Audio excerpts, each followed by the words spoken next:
Fine. Yeah. Do it again. Now we're cool. Hello, everyone. It's Tuesday, not Friday. And we are live from the same places that we usually stream from. Forgetting to do the Uh, same things when we go live, as always. yes, forgetting to do the same things when we go live. But yeah, thank you for coming on to the first ever episode of the um the sub stream called the chaotic Catchup, where me, the Alex, the DM, speaks to one of the characters or potentially more as we go on. But we thought we'd start off a bit easy with just one rather than a few people. We just talk about character and why we like D&D, all those kind of things. But first things that first, literally first. So Ryan, what have you got in your cup? I am drinking a lovely non-alcoholic Lucozade Orange. Other brands are available, but Other brands are in fact available. yeah, I have work tomorrow, so clear head.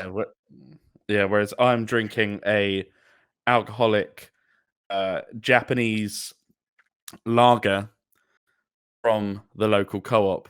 Other shops are indeed available.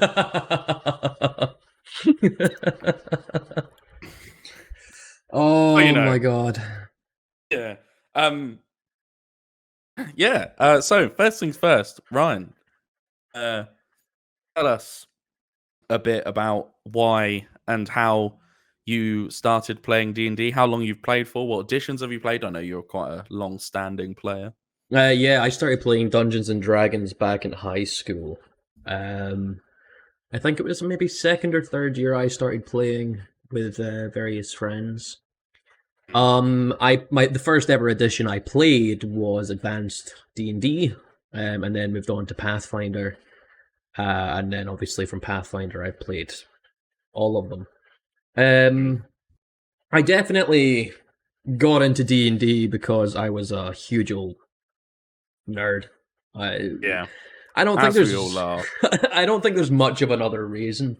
For me, it was a case of I didn't have the greatest school life, as I'm sure many of us didn't. Yeah. I mean, academically speaking, I was fine, but I wasn't the most socially aware, and so Dungeons and Dragons was definitely a good way for me to escape and enjoy some fantasy in a social environment. And I genuinely think Dungeons and Dragons was a big contributor to my love of theater and all that kind of thing.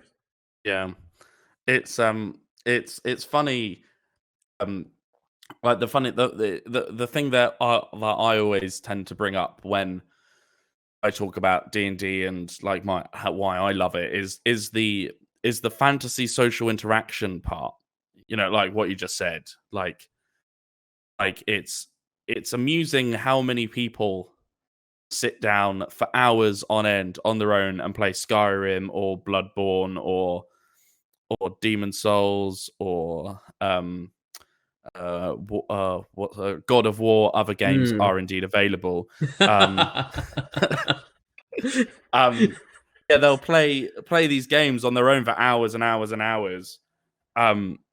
Then they'll inadvertently shit on D&D for being nerdy. Oh yeah, I mean, it's just the same. It's the same. Come on. Especially recently, I think there's been a massive surge in popularity for Dungeons and Dragons. A lot of people kind of embrace that geek culture, that nerd culture, and I think it's a great thing. I'm very, very happy to see it. Oh, exactly. I am too.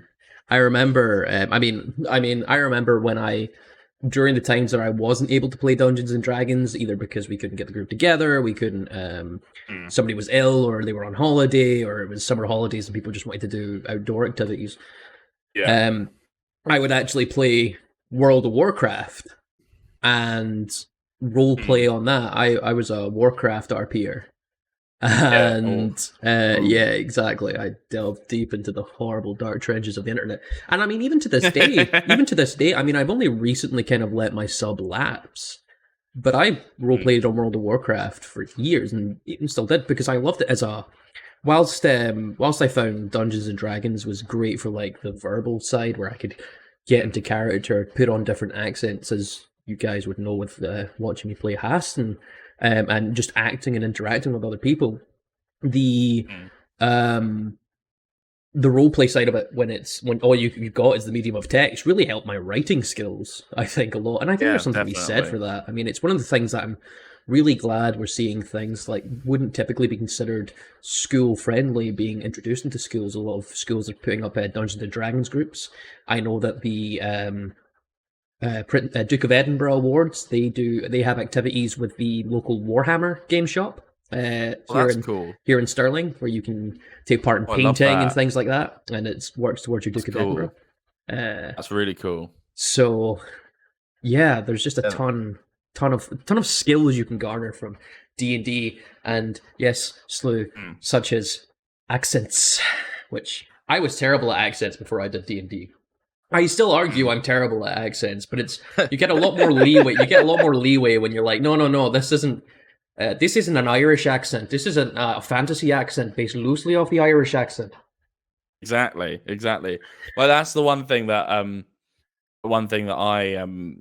I pride myself on is being able to alter my voice to do different character voices. However, for those of you who have acted with me or have seen me act in an American role, you will know I cannot do like a generic American accent. I can do quite regional ones. Like I'm quite good at Southern. Oh, I love a Southern accent. And I'm quite good at like the kind of alley kind of like, yeah, man, that kind of thing. Oh my god. Just like a generic American, like Midwest kind of accent, I cannot do. Yeah, I found that kind of accent comes mostly from neutralizing everything else about your accent.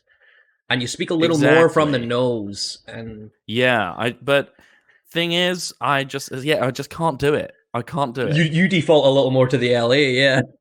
Yeah. I can do like West Coast and Texas, but that's about it. Every other region is gone. But yeah, being able to express like my love for doing voices, like because that like people like from me growing up through school and college and stuff, I've always been the person to put on the silly voice. And I've been doing like just something absolutely fucking stupid, or just hanging out always like put on a funny little voice, like to make the joke. And yeah, it's quite nice to be able to expand that into a hobby, into a craft, into a hobby. Yeah, exactly. 100%. Exactly. I mean, I'm constantly narrating my pet cat. Where is Brecht? Brecht, he's probably cuddling into his mum right now because he absolutely hates me. Oh no, he's a mummy's boy. But like, yeah, every time, I'll put on a voice for him all the time and have a full-on conversation with him, between me and him, where I'm acting both parts of the conversation. That's good. I like that. That's why they medicate me. Oh man, it's funny, but I when I was coming up with things to ask you today, like questions that we could potentially lead off of. It was I don't know why, but my brain suddenly flicked to the first time I thought that we properly bonded. Oh dear. Over something. Oh dear. And it's not bad. Oh, okay. It's not bad at all. We were in what was the name of the pub? I think still sounded like a bad time, eh? No, it was I think we were in Victoria on Leaf Walk. Other pubs are available. Yep. And we were talking about chippies. Oh yeah. I remember this conversation. And we were talking about, like, I don't know why, but it just clicked that I thought you are cool. because I'd started talking about I think we were going across the road to get chips. We started talking about chippy sauce. We were talking about. I love chippy sauce. I do love chippy sauce, but we like the conversation Other steered towards sauces the are best available. chip. Other sauces are indeed available. But we started steering about towards like best chip shops and stuff. And I said the best chip shop, there is a hole in a wall, and it is literally a hole in a wall. Yep. In Lyme Regis, other chip shops are indeed available, but they are nothing compared to this one. But if you are ever in Lyme Regis on the south coast of England, check out this chip shop. I think ownership has changed since I was last there, so I don't know if chip quality has. I hope not. I hope not too. But they were I fantastic. know Oh my god, such good they are beautiful chips, and I don't eat fish, obviously, but the fish literally comes from about 12 meters away. Yeah, it's straight off the boat. It's straight off the boat, in fresh as you like. Yeah, and we got into that because I mean, obviously, for those of you who have not picked up on it, Alex is native to the region of Dorset. Not Dorset, actually. I am Dorset? Hampshire. You're Hampshire. Hampshire. My apologies. So just next door. Yeah. Whereas I have family who are native to Dorset, and specifically whenever I would go down to visit them in Dorset, I would go to Lyme Regis. So obviously, a whole lot of overlap that has happened without us knowing it in our past. Might have even met. We might have even met. I've spent every single summer holiday from the age of maybe birth to 12, 13.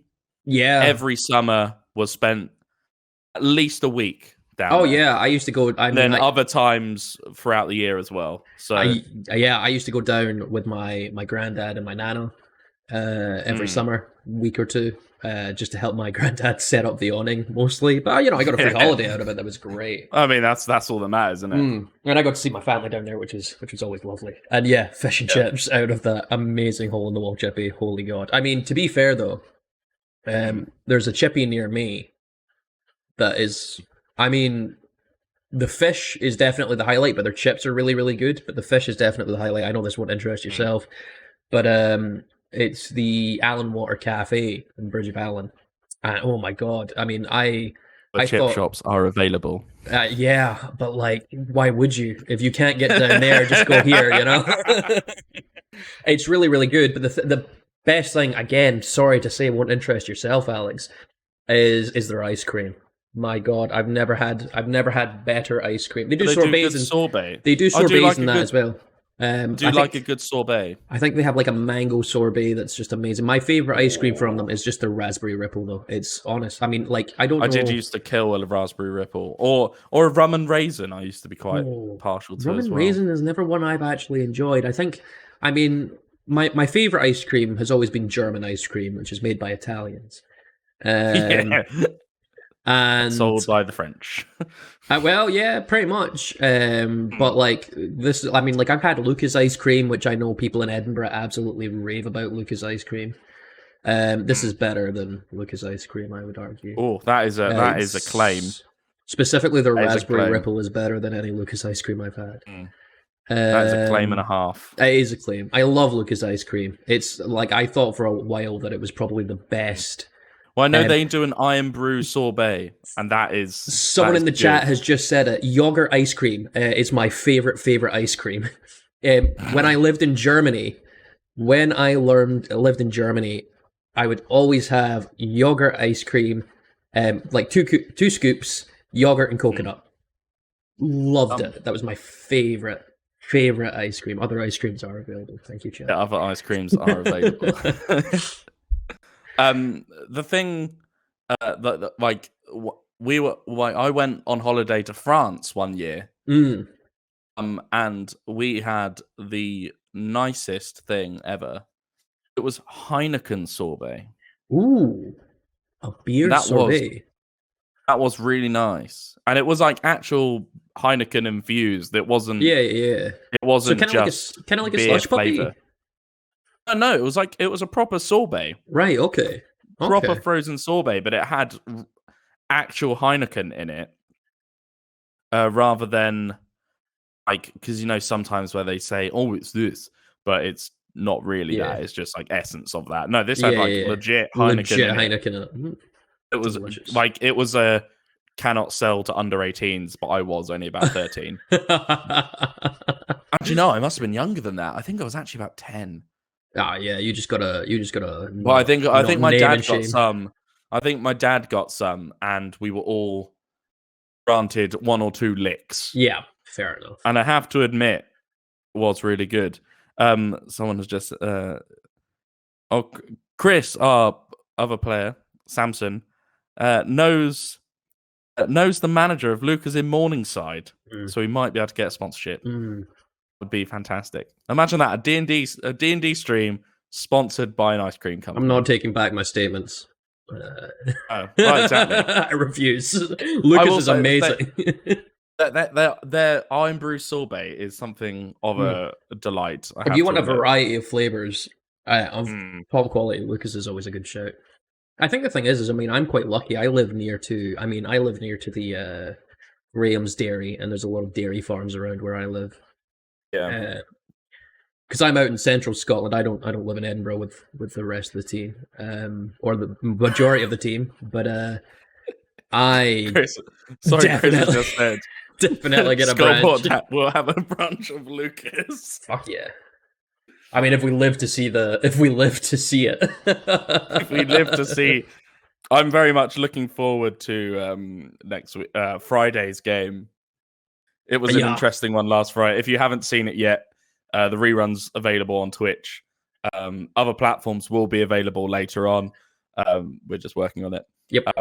If you haven't caught last week's Friday, watch it. Fucking brilliant. To say so myself. Sorry to butt in. No bias at all. No bias at all. No bias. Oh yes. But I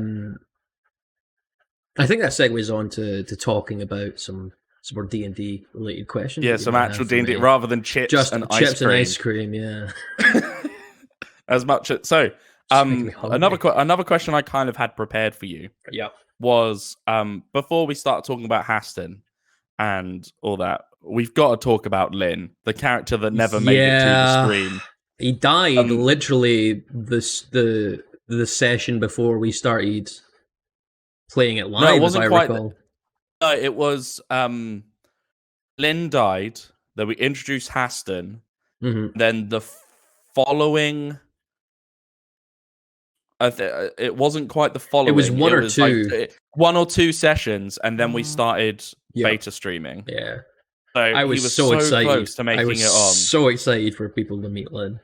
But like, I mean, I really, yeah. So Lynn, what can I say about Lynn? I mean, you can literally say everything: his past, his present, his future. Well, I mean, there's things that the future would have been. There's things that the party don't know, and I want that to.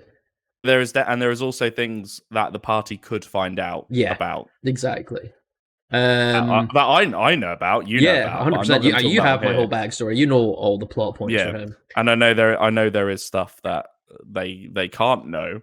Yep. But what is the stuff about Lynn that can be spoken about? I mean, Lynn was a character that was. I have a bad habit of playing Bard. And I've been trying not to play Bard recently. And Lynn was kind of born from that. He was like, what if I made a Bard but just stuck his personality into another class? And, that's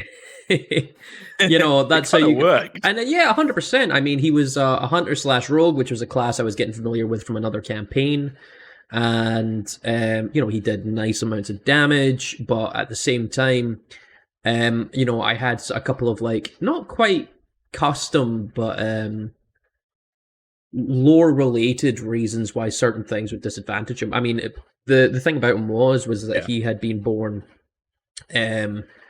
as albino, And so basically I treated it like he had the same thing as Haston, which is sunlight, weakness. So similarly to like a drow kind of 100%. That kind of. And he grew up underground, pretty isolated from the rest of the world. When they were with communities, which they did at the start of his life, he would obviously be chased out as a kind of like monstrous creature and things like that.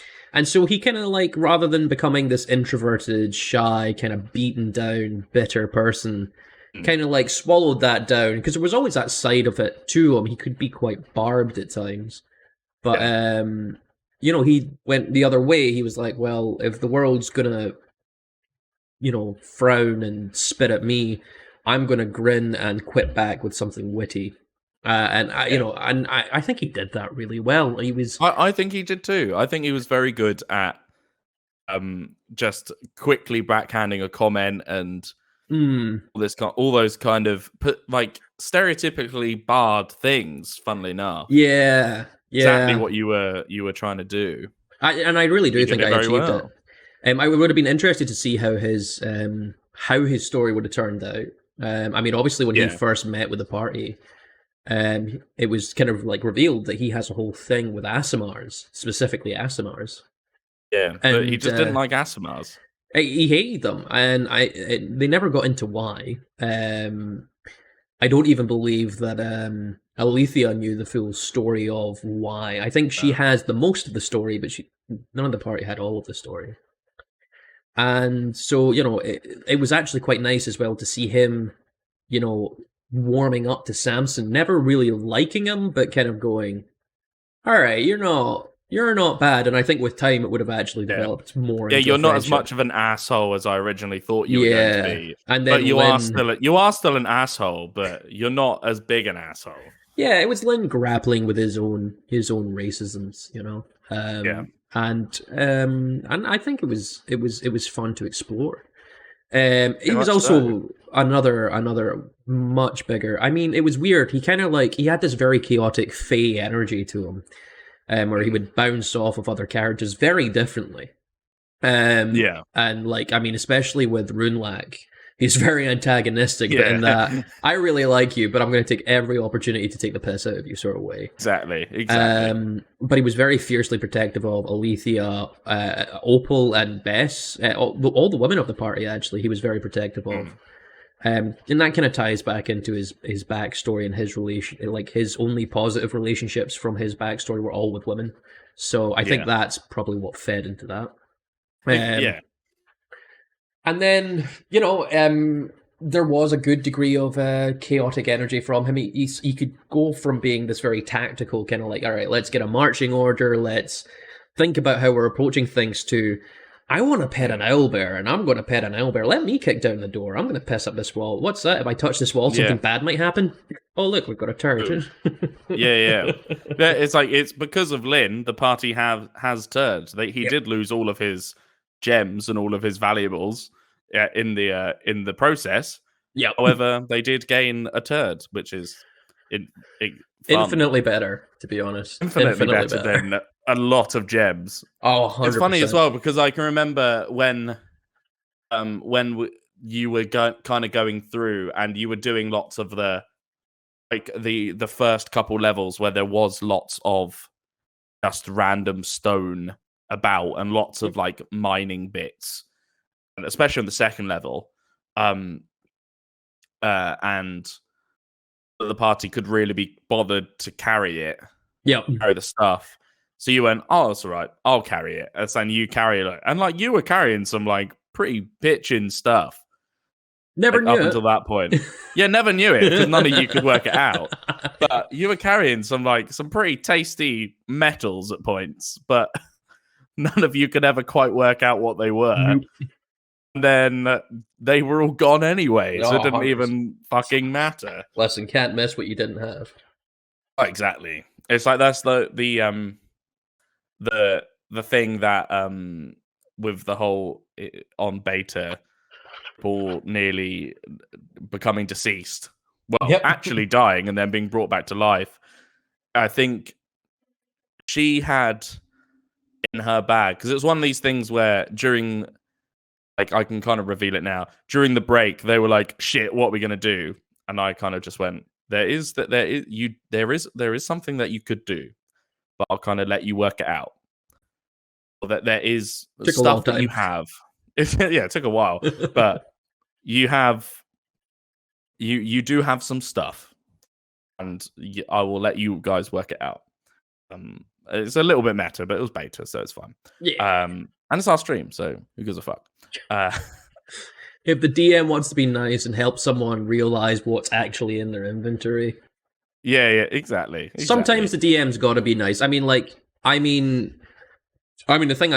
You'll know yourself, Alex. I mean, I for the most of my Dungeons and Dragons career, I've been the DM. Yeah. And I've been recently more than anything. I have been well into my playing. And it's been good. You know, I mean, I find that DMing is fantastic fun, but it's a lot of work as well. And I love DMing. I absolutely love DMing.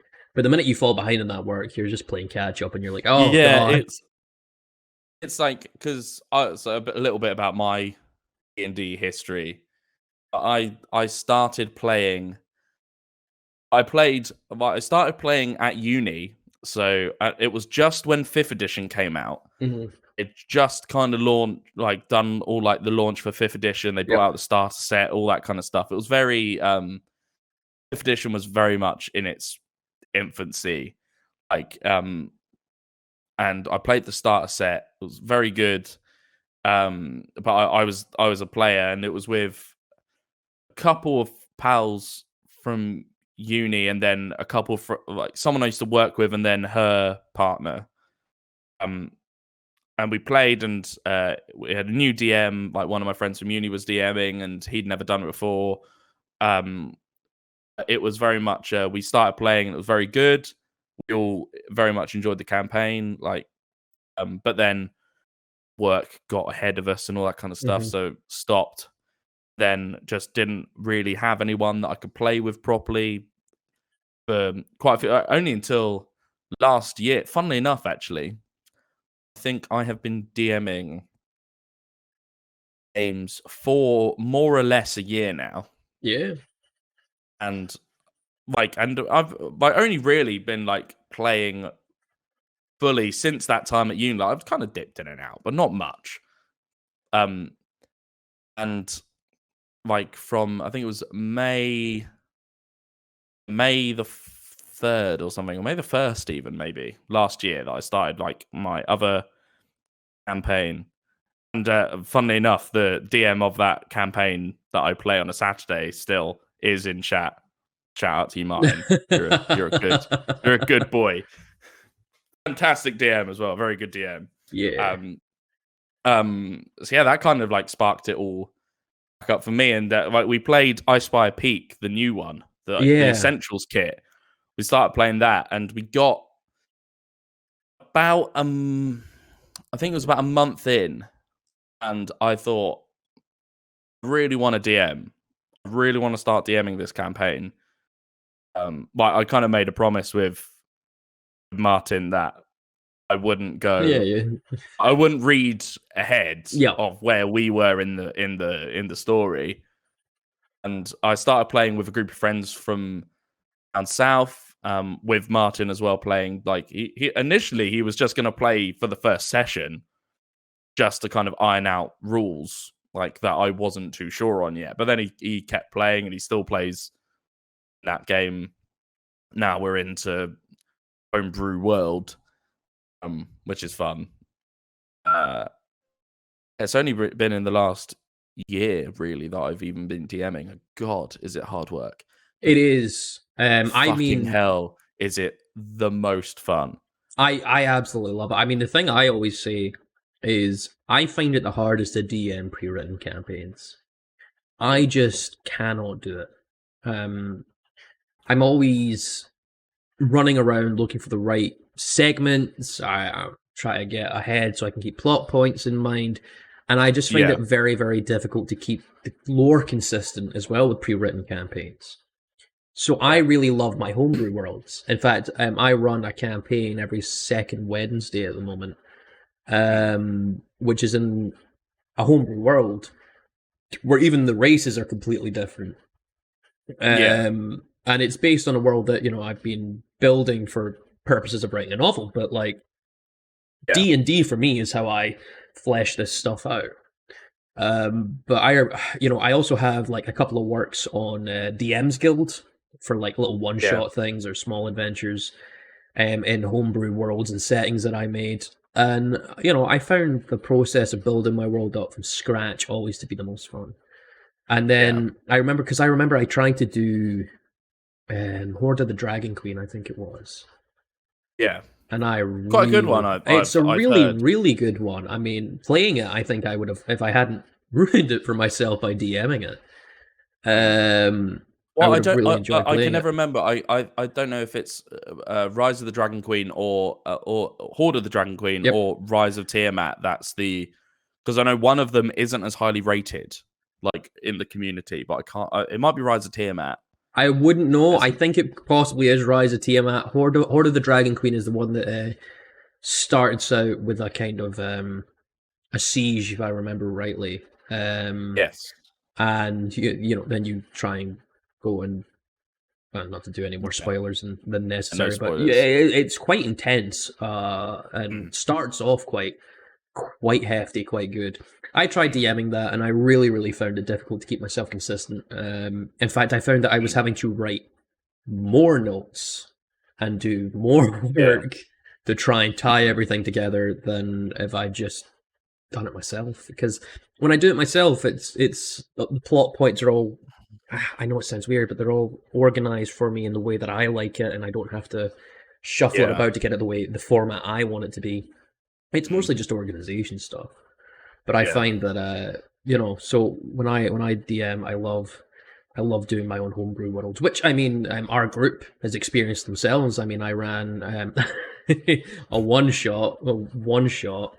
I mean, what session are you guys on now for this one shot? Session 6 or something? Third. It's not been that many. Nah, it's a lot more than that, mate. It cannot be. It's at least fourth. Maybe the fourth. I think it is 5th or 6th. Ross says 5. Okay, well, I didn't think it was that many, but clearly it had. I mean, Ross says 5. Slew says 4. Who fucking knows? The thing was, it's more than just one. Well, the thing was, it was kind of like, so I mean, it's not one that's ever going to make it to stream, but basically, it's a haunted house adventure. And, you know, I fleshed out the city a little bit that it's based in, and then next thing I know, they're talking to everybody. And they're exploring every room, and whereas the first group I ran it with, it was literally like a one-session thing, and they just kind of blitzed it, and I was like, right, okay, well, these guys will blitz it the same. I mean, sure, they'll miss out on some of the cool lore that I've written, or maybe they'll go a different path and get some of the cool lore. Nah, these guys are just trawling through everything, and it's great, but it means that it's not... not as quick as I would have anticipated being. Yeah.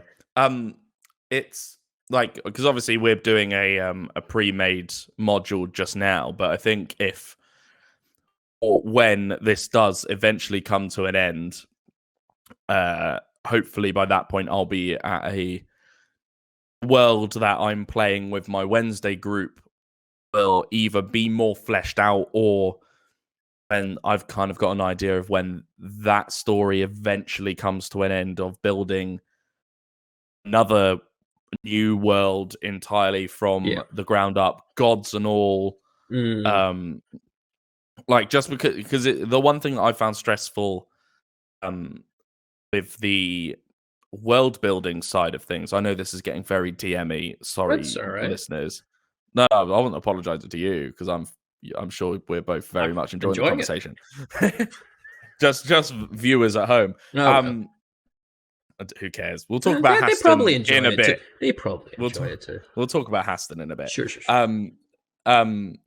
One thing that I've found the most stressful about this, like, because basically what I did is I ran I Spy Peak, obviously Sword Coast, Forgotten Realms, and then I basically took the bit that's in and kind of plonked it on my world. So like Fandalen and Neverwinter are in it, but part of like the other world. But then because I did that, I couldn't really write any of my own lore. Yeah, because I'm very much constrained by the mechanics and setting that yeah. already exists. Yep. Yeah. So next time when that game eventually ends and this one eventually ends, I think I'm going to go with both of you guys working in the same world, but build it up from complete scratch, like gods and all. Oh, 100%. That's what I did with my novel world. My novel world literally started out with a kind of just a thought that came into my head, and I can't really go too much into that because that would spoil my whole thing.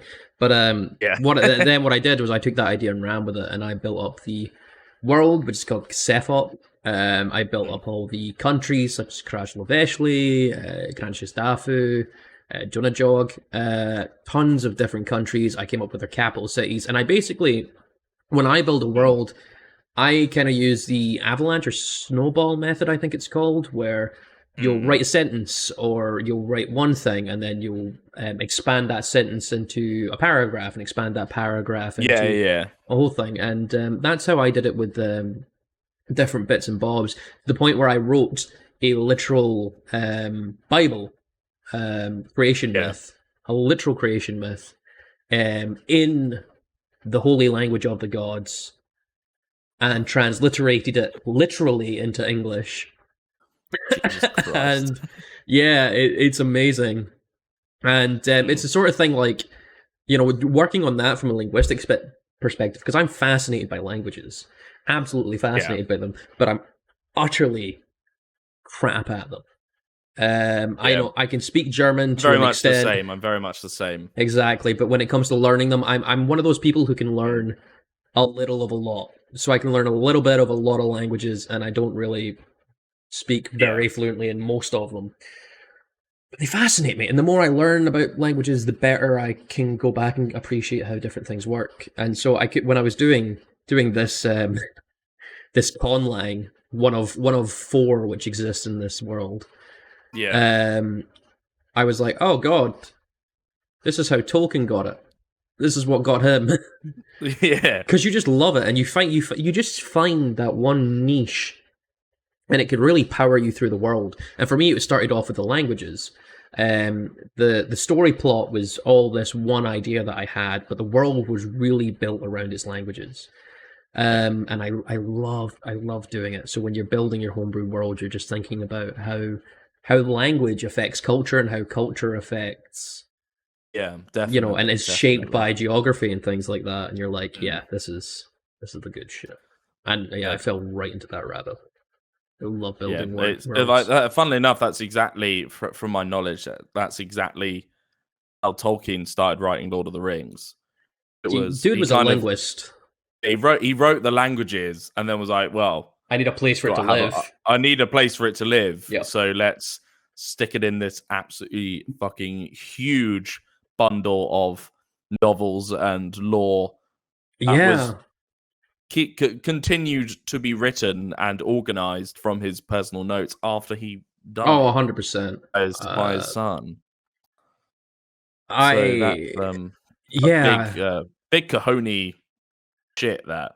Oh, 100%. I think, one of the things that made it very easy for me, unlike the big man, Tolkien, who had to do it all from scratch, was I could find a generator where I could put in the language rules that I wanted and say, listen, make me a language that is either based off of this language or just completely new.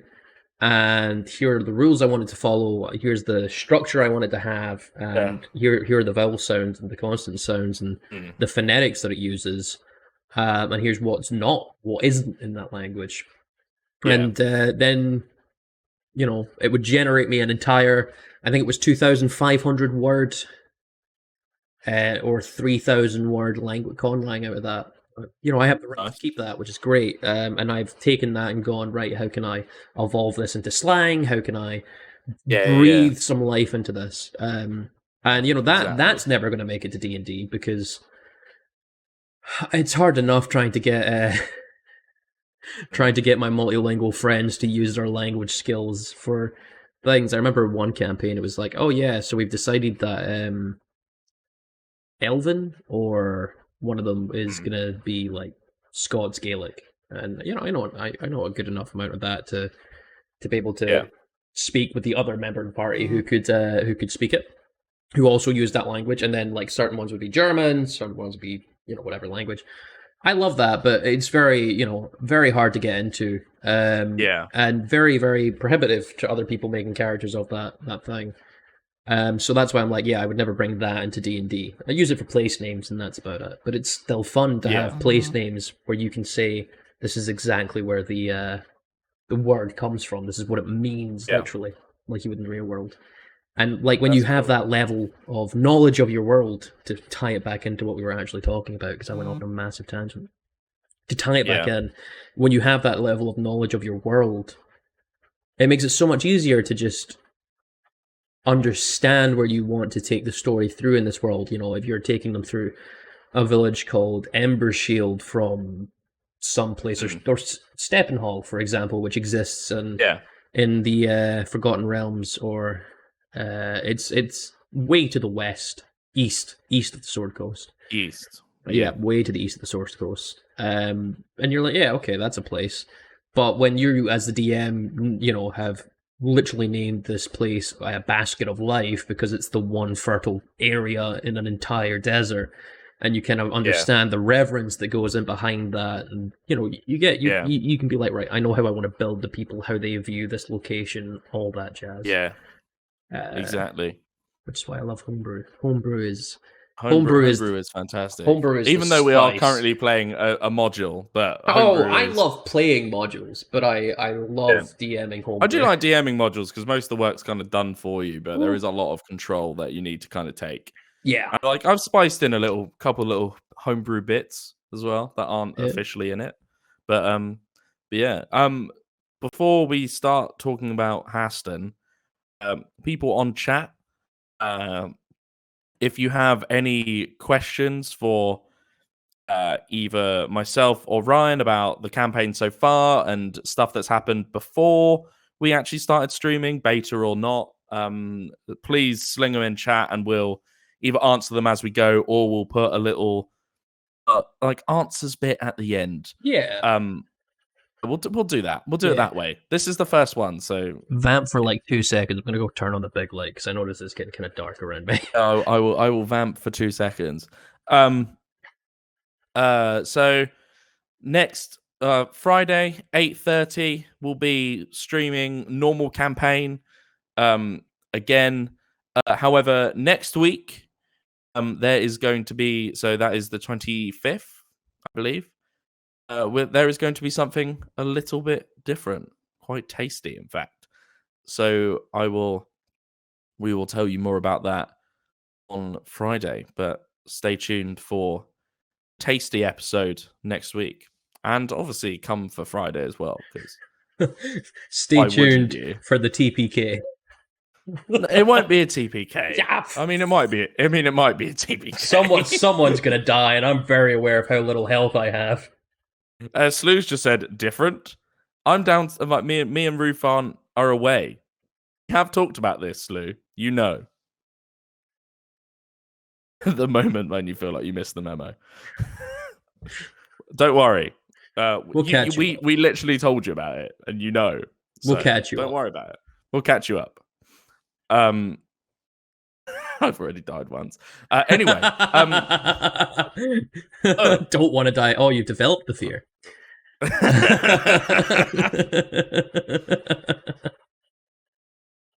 So yes, Aston Lieberman. Yeah. Why? Firstly, because this is the one thing that interests me most about like even going to play a wizard. Like I DM another wizard in another campaign, and I do not know why anyone would choose to play a fucking wizard, because there is so much to keep track of and so much like thinking about components and spell books and writing and all this kind of shit. Why did you choose to play a wizard necromancer? So for me, wizard is a utility class. You get the wizard that is your bog standard wizard of fireball, firebolt, pew pew pew pew pew. But those are the moments that lead to disaster and hilarity.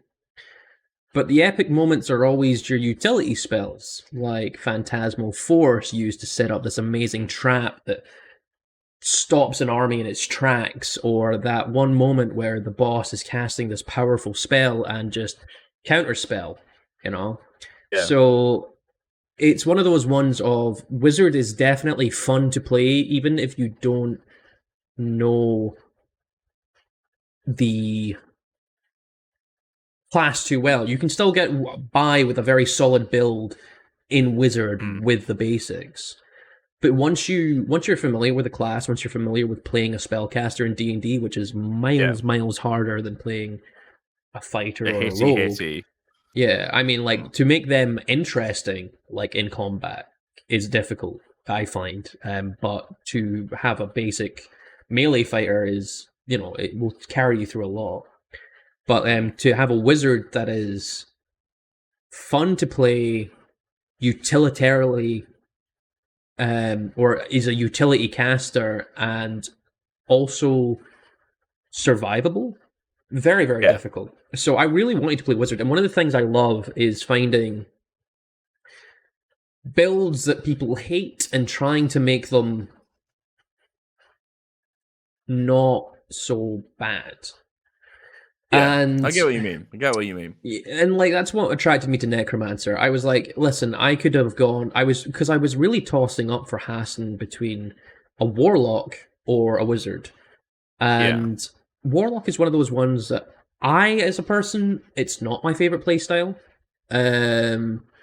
I find they're a bit more funneled into their role, whereas wizard, I thought, okay, well that opens up a bit more. And I've played a necromancer in the past, and it's never gone well. Never, ever gone well. Because necromancers are evil and bad. And so I really wanted to make a character that was not just challenging that, but like also walking the line of the stereotype. I really, really love the idea of that. Yeah, I'm just a doctor who doesn't know when to quit. Yeah.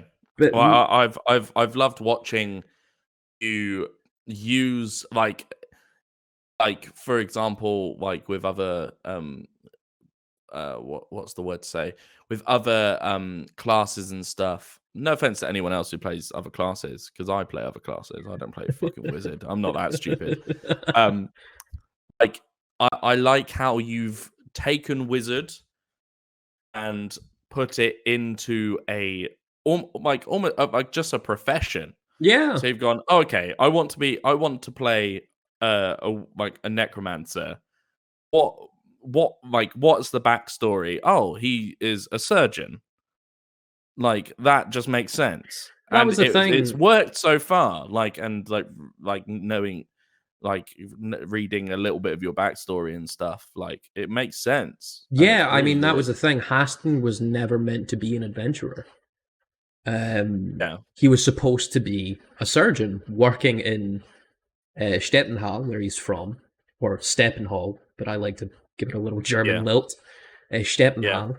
That was his profession, and the only reason he left that to pursue further into wizardry was out of a desire to help his family, because trying to remember if this has been revealed or not. I believe it was. I think it was last session, so you don't need to worry. Yeah, if I think you start talking about stuff that hasn't, then I'll go whoa. Cut me off. Shut up. Okay. So it was revealed that he wanted to learn more about magic to try and help his sister, who was born with an illness that just resisted all treatment. And that was what prompted his father to be like, listen, we've tried everything on our end. you're going to have to go and utilize this talent that you've always had latently. Because Haston, when he was his father's surgical assistant, would use dancing lights, which is the cantrip, which is comes with being a drow. So I wanted to tie that into the backstory. He'd use that for surgical light so that he could always provide good lighting for his father. And trying to think how would magic be used in this sort of setting. I mean, bearing in mind that a lot of magical healing is very expensive to do. And would cost a lot of way more money than an average farmer would be able to do. So they're not just going to turn around and be like, I've broken my arm, I guess I'll die. They're going to seek a surgeon who will be able to use more mundane means, highly specialist, but more mundane means to treat them. And so trying to think how his magic would interplay into that, using things like a mage hand to help to hand over the tools, the dancing lights to provide the necessary lighting, and even maybe in his youth using things like firebolt to sterilize equipment, but it's when he learns more utility spells, ditching that in favor of other things.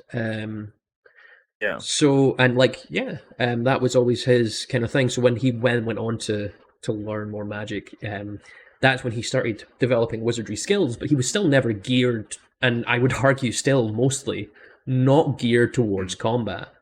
It's like what I've seen of you play as Haston of recently, like not even so much just recently, just like while you've had the character. I mean, it's not even, I think we're only 6 sessions in really of Haston, 6 or 7 sessions in of Haston.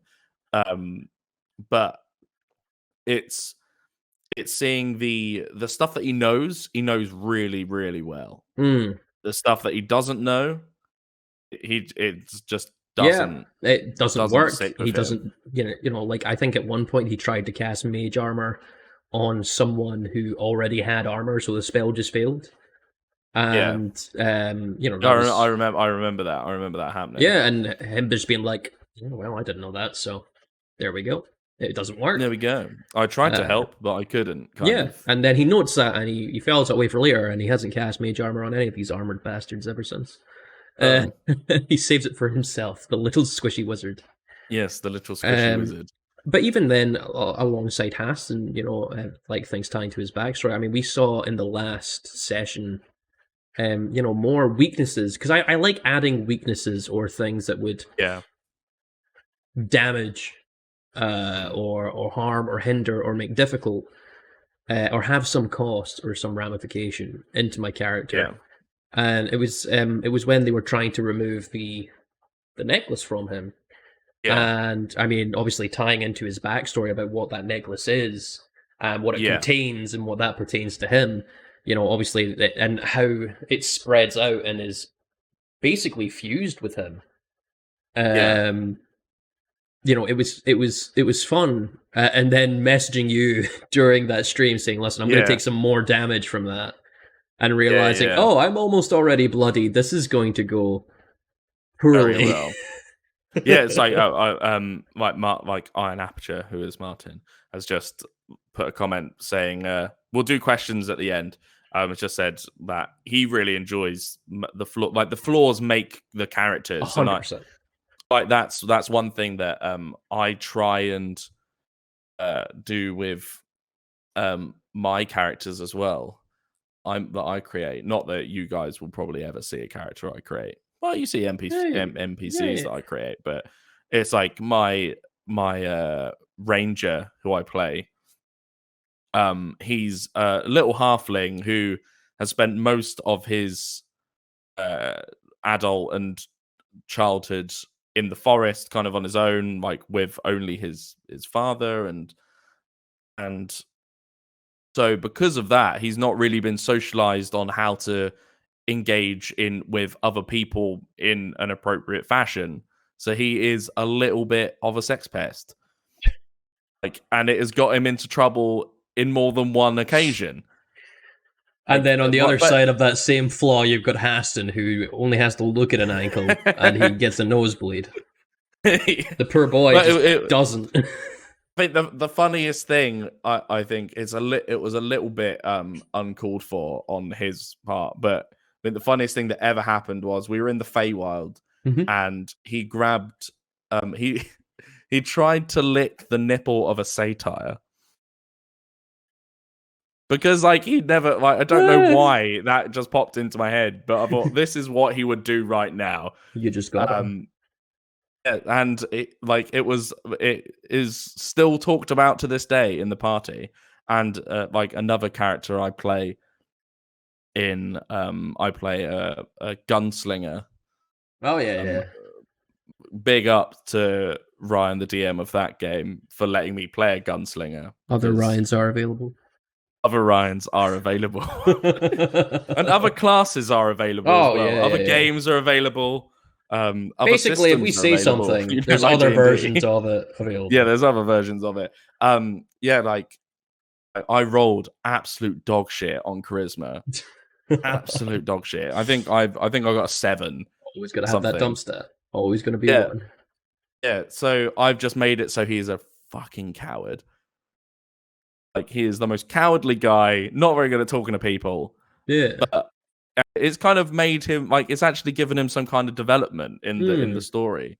And I think the flaws are the best things because they're an opportunity for improvement, you know. Exactly. And if you build a max character, there's nowhere for him for them to go.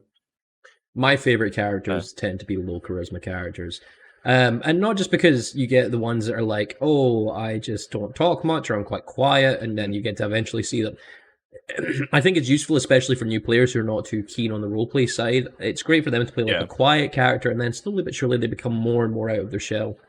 But my favorite low charisma characters are the ones that are like, oh no, I can talk fine, and I can handle myself in conversation. I just have none of the awareness. And so that's I'll either be what my fighter is. Exactly. You'll either be inappropriate or you'll be like really not nasty, but you'll be like really standoffish or brusque with people and just not aware of it. And you'll upset someone and you'll be like, why are they so upset? I didn't say anything wrong. I'm in the right here. And it's like, I just said fact. And then it's like, and then slowly but surely, as you level up or as you develop as a character, you kind of go, oh, I'm realizing now that the words I say have consequences to other people and how they perceive it. Yeah. How I present it might not be the same as how they perceive it, or how I perceive that I presented it won't be the same. And you get to watch them go from, all right, this guy's kind of a douche, to, oh, they're a person now. Yeah, and it's very good. So the thing that I was using to monitor the questions, my phone, that's just died. Oh, that's okay. I've got them all here on one of my 3 screens. Got them all there. So we will start with. I think I can remember them all, but if there are any new ones or follow-ups, then then please tell me. I know Martin Iron Aperture had said, was Haston based off anyone that you know, any real people, or have you ever made? Let's make it a bit more broad. Have you made any characters of like that influenced by people that you know in real life? Yeah, all my characters tend to carry some influences. I think I always try and put a little bit of myself into my characters. Just always a little bit. I really think, I've obviously made some that have been based entirely. I made a barbarian once that was just Wolverine. And literally its thing was he was a brute barbarian or a brute fighter, multi-class barbarian. I can't remember which way it was. Yeah. And, so he could heal a certain amount at the end of every turn, healing factor. He was all rough and and then, you'll have characters like Lynn, who are very much based on stereotypical concepts or things like that. Haston, the character was not based on any one individual.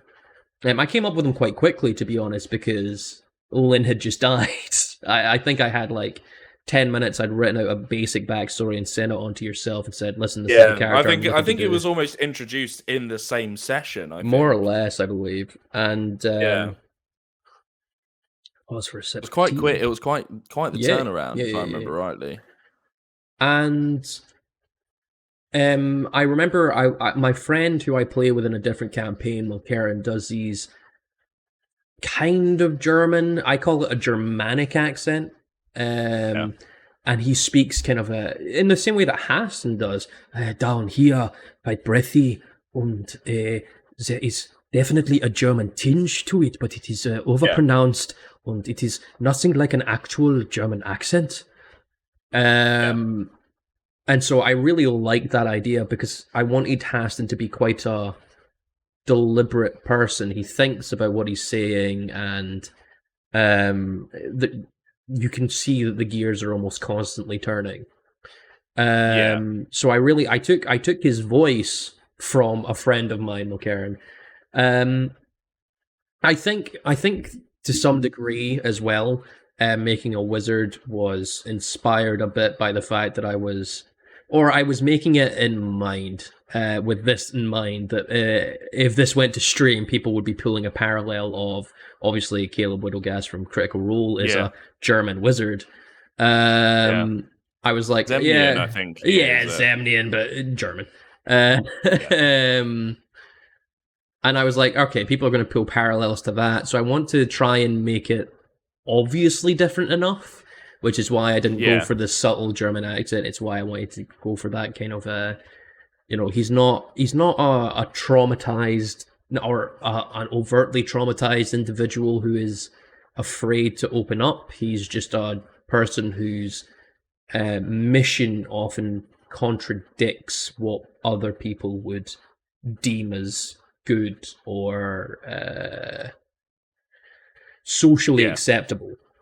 And that makes sense. But whenever you are keeping something in mind that you're trying to avoid imitating, that becomes an inspiration for your character as much as something that you base it off of is. Exactly. So next question, I think, was a joke one, but then was also followed up by a serious question. When is Alethia? Well, when is Haston going to finally hit on Alethia? Bow chicka wow wow.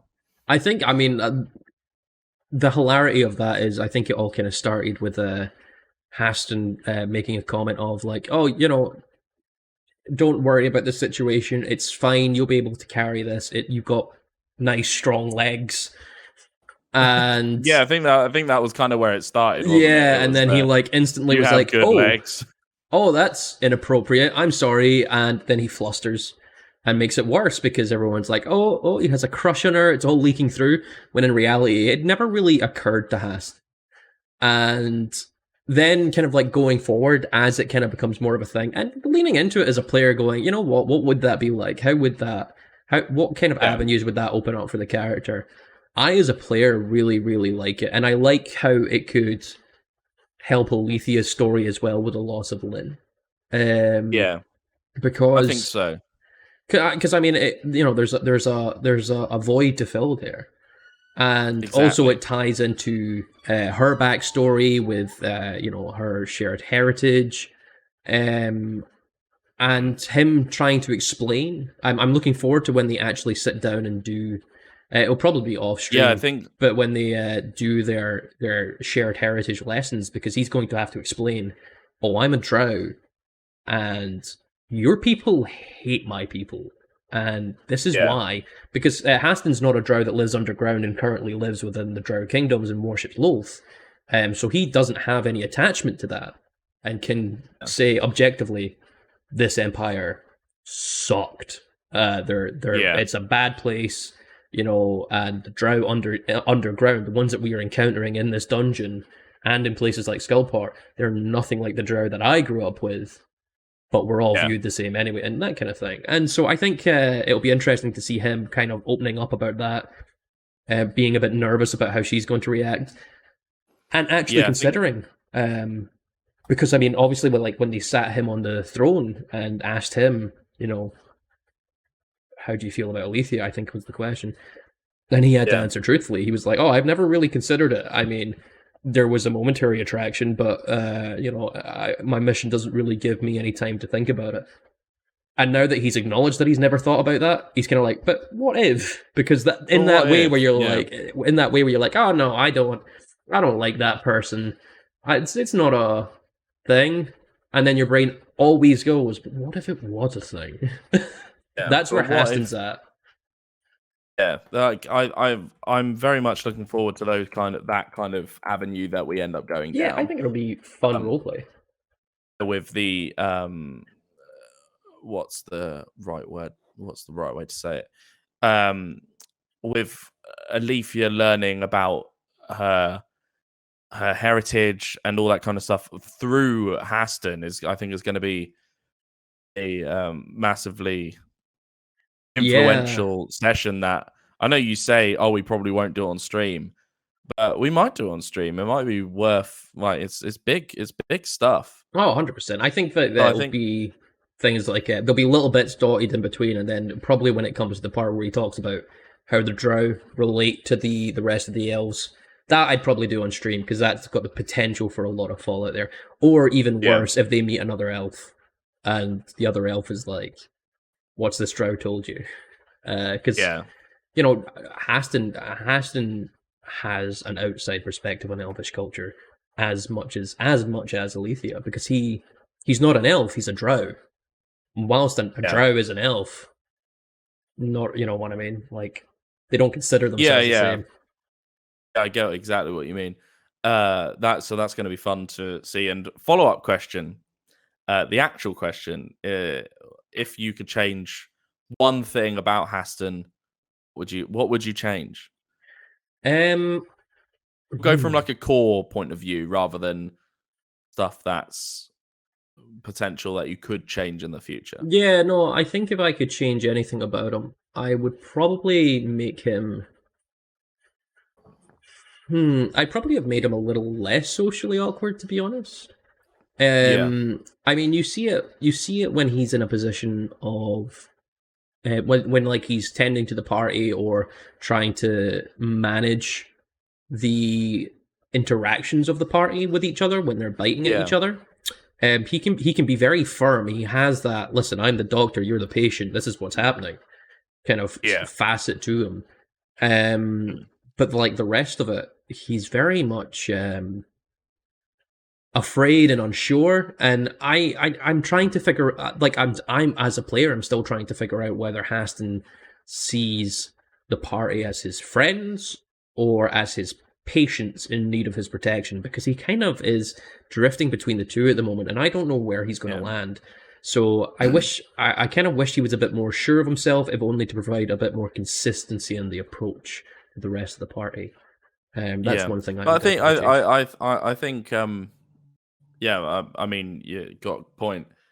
I think though, well, as you say, it's going to be interesting to see in the future where he does land on that kind of, am I friends with you or am I just tagging along because you guys need my help? Yeah. So I feel very much at the moment it isn't really a friend kind of.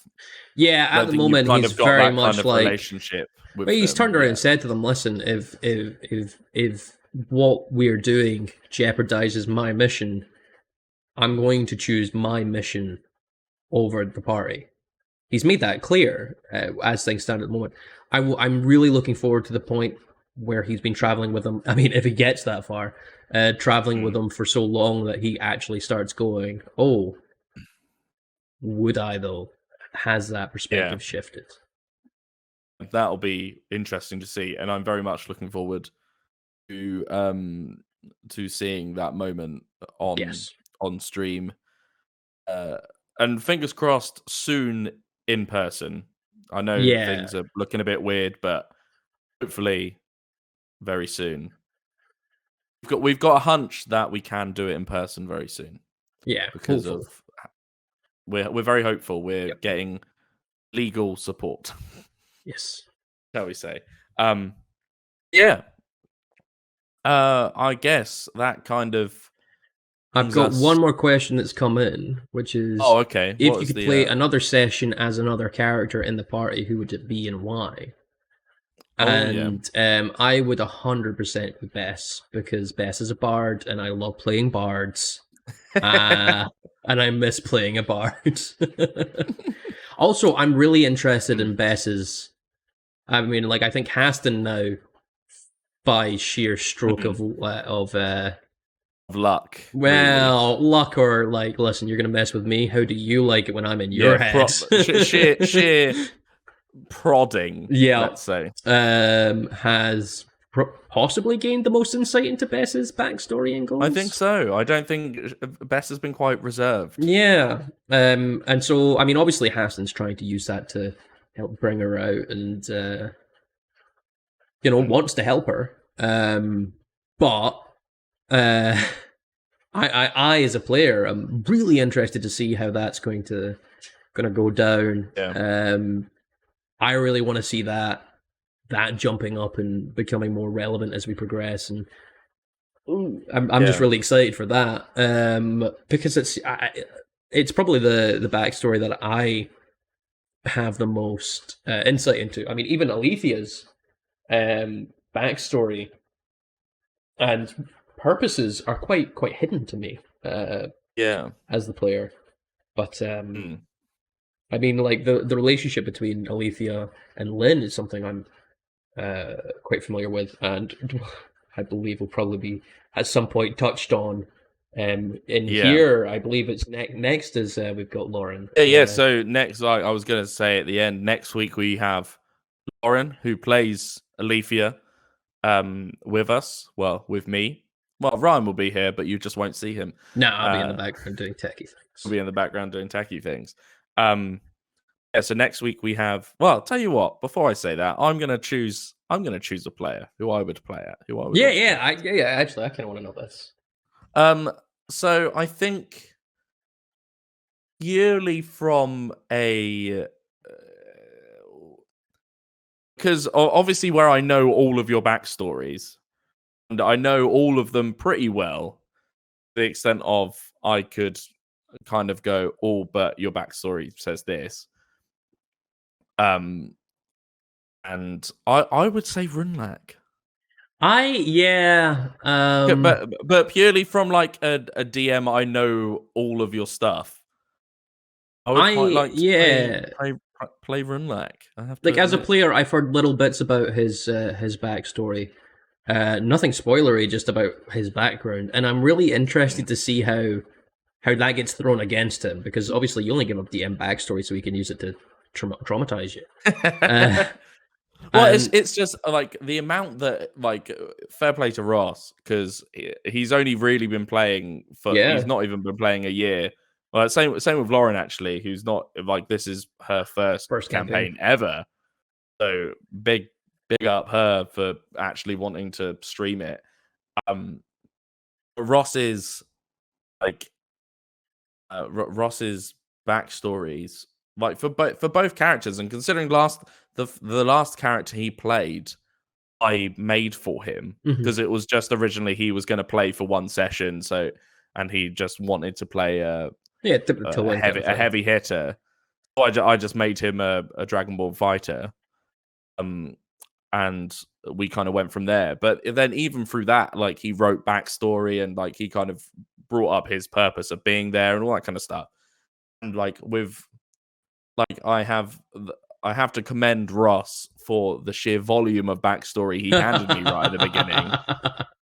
Yeah, Slew has said that Ross wrote a Bible. I think it was 3 A4 pages. Ooh, yeah, as a DM, big. You love to see it. Oh, I'm so that's kind of the reason I play him, because I think I would be able to. Oh yeah. Like I have as much knowledge about him as Ross does, whereas I know with lots of other things, like, it's probably quite like, this isn't a dig to the rest of the players, by the way, but because it really isn't. But I just know that from the stuff that Ross has played, that Ross has written, I have never done. I've never tried to do.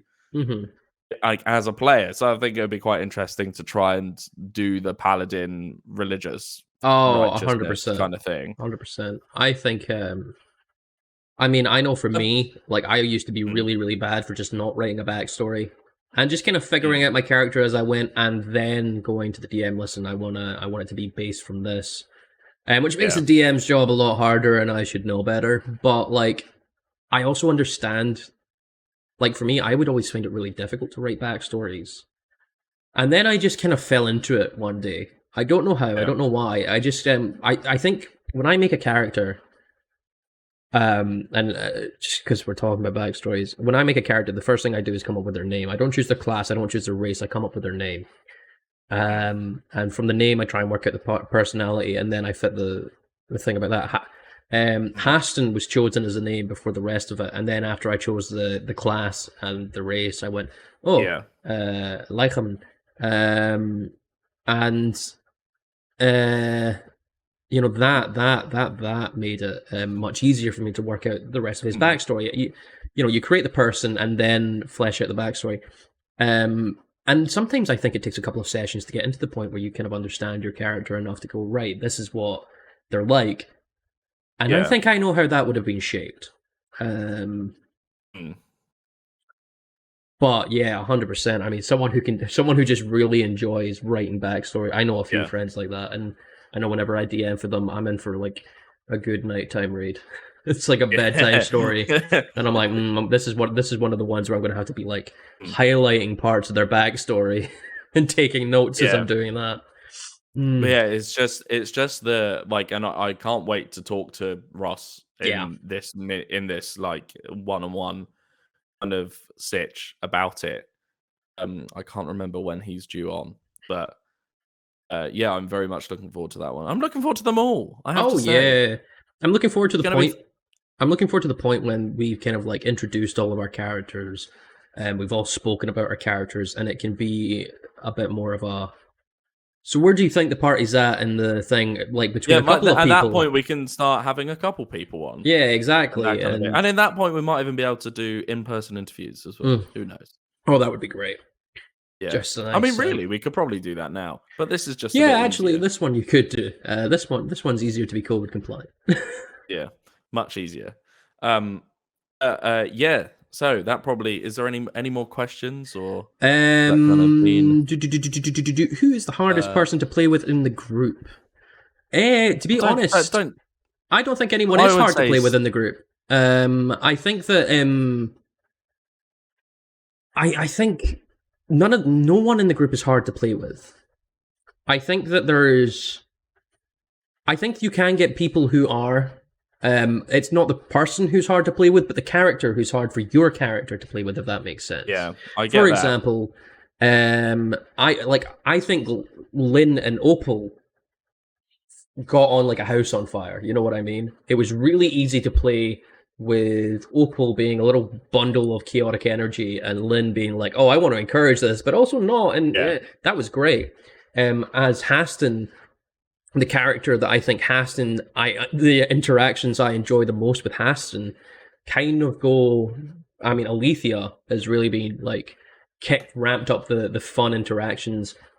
The little kind of frenemy thing that I've got going with that Haston's got going with Bess is great. But like Lynn, the top 2 or 3 characters was Rünlák, because it was always fun to piss off Rünlák. Opal, because it was always fun to encourage / try and douse the flames from whatever shenanigans they were up to. And Alethia's been a kind of present. I think just by happenstance, both of my characters have just tied in really well with Lauren's characters. I'm really trying to push a more friendly, as you guys have probably noticed, a more friendly interaction with Samson, just because Lynn was very much not friendly with Samson. So it's fun to have like those little interactions where, chat with Samson and encouraging his behavior and being like, yeah, this is great, rather than constantly bemoaning the fact that he's views himself as his own personal god. Yeah, he does very much, doesn't he? And it's grand. So no, I don't think any of the players are hard to play with. Sometimes you do get that in a party, like where you find that a person's hard to play with.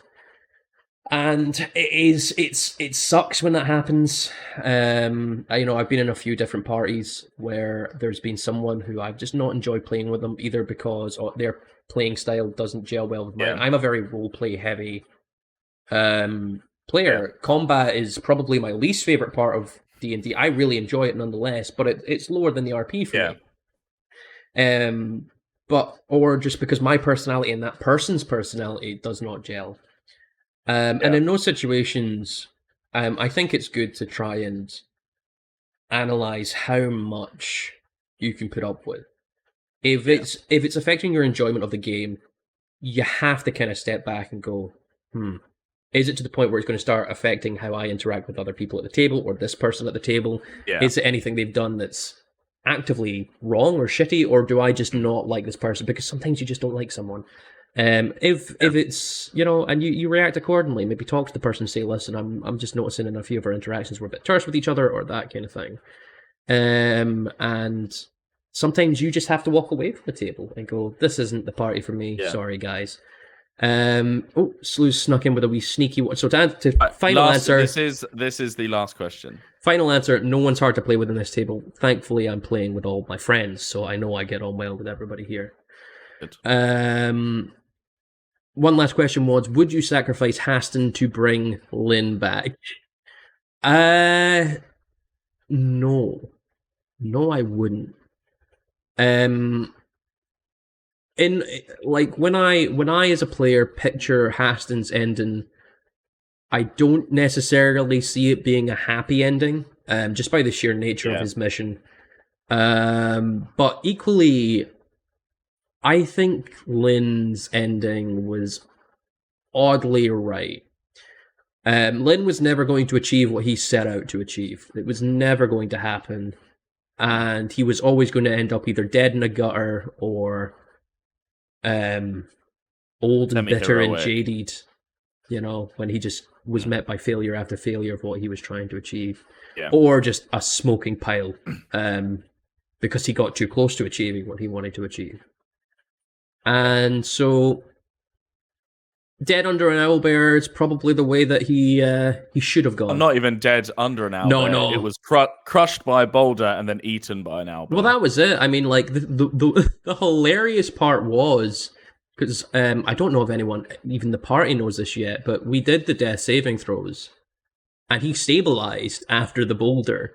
He was alive. No one knew that. Yeah, so this is an exclusive. This is an exclusive. Lynn survived the falling boulder trap and was alive up until the point where the owlbears found him and unconscious but alive. And then they ate him. So he was alive when that started. I mean, that's what killed him, was being eaten alive.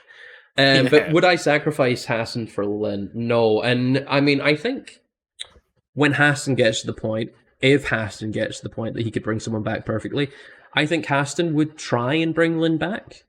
I don't know whether Lynn would come back.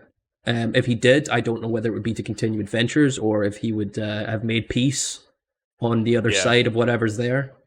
But we'll just have to wait and see if that ever does happen. If it ever comes up, if I survive past next week, then or not next week, this Friday, then this Friday. Oh God! Fuck. Well, we'll just have to wait and see, won't we?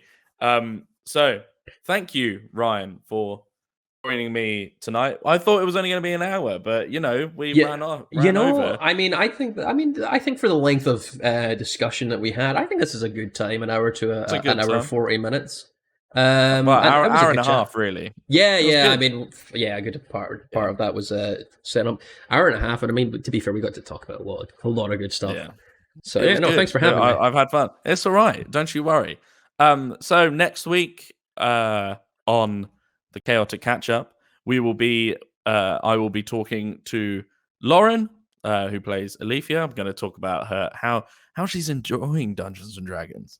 And all of the kind of questions I spoke to Ryan about, but a little bit noobish. Like, has she got any questions for me that she just hasn't been able to ask at the table. What is the disengage action? Oh, come on. I mean, I can say with some degree of certainty that I have been playing D&D the longest at our table by some margin. Yeah. And I constantly forget about the disengage action. Every goddamn time do I forget the disengage action. My God. Opal could have disengaged at any point. Could have just disengaged and ran away. But on that funny note, so we will see you, like anyone, on Friday, 8:30. We will be streaming the. Who knows what the fuck is going to happen here? Nothing good. Who knows? Who knows? But yeah, we will see you for normal stream on Friday, 8:30.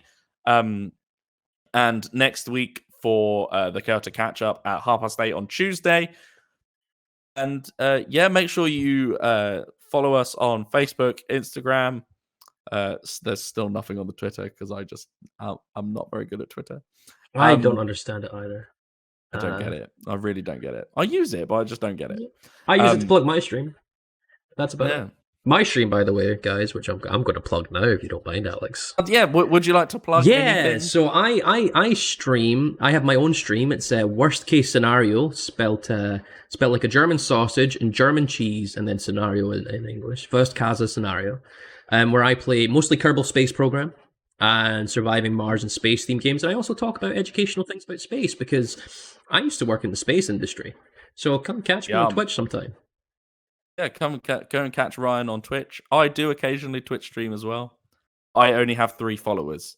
So give him some followers. I'm a Twitch affiliate. Yeah, I'm a Twitch affiliate. Someone should give Alex some followers. What kind of thing do you stream on occasion? If I do stream, it's either Assassin's Creed. Love Assassin's Creed. So I'm currently playing Valhalla. So generally, whenever I play Valhalla, I stick the stream on. Yeah, I've not started Valhalla. I'm still on Odyssey. I took a break from it, never went back to it, and I really need to because. Well, that's the thing. I stopped for the longest time, and then I just the other ones for the longest time didn't really appeal, and then like it was just Vikings, man. So I just jumped straight into Valhalla, and I've got to admit. You don't really have to play the others. Oh, I mean, I'm a big Ancient Greece guy. Ancient Greece is my favorite period. If you're down for Ancient Greece, yeah, exactly. Then crack on with. And Odyssey. If you love Egypt, then Origins. But those, I mean, everything else before those really big open world specific point in history ones. Yeah. But those 3, Valhalla, I've heard great things about. So yeah, definitely go watch Alex. It is fantastic. But I also sometimes stream me playing FIFA. I suck at FIFA. I'm so bad. Me and Chris were talking about it over dinner the other day. What do you play? What do you play on? What system? Yeah. I have a PlayStation 5. Oh yeah. Okay. Right. Well, that's Is FIFA cross-platform yet? Not yet. I don't think. Well, I think it might be cross-platform, like generationally. Right. Okay. We'll have to check on that. I think I can play against.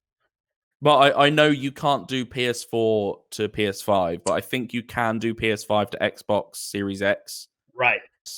Okay, I think, but I'm not too sure. Yeah. That will be confirmed at a later date, I'm sure. Yeah.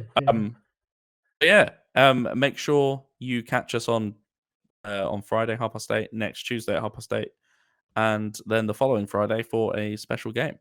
And remember to subscribe to our YouTube channels where you will find all of our content pop over. It's easier to kind of digest and better viewing platform than the VODs on Twitch can be. Twitch VODs are available immediately after the stream. Videos will usually be released just before the stream of the following week, so that way we can keep a rolling kind of content thing out. This will also probably end up on YouTube, I would say. And well, which side am I on? Because I can look at you. Because for you, for me, I need to look that way, and then I'm talking to you. Oh, I don't know if it's on the same stream, for me. I got. way? Yeah. This is. We're now looking at each other now. Oh yeah. There we go.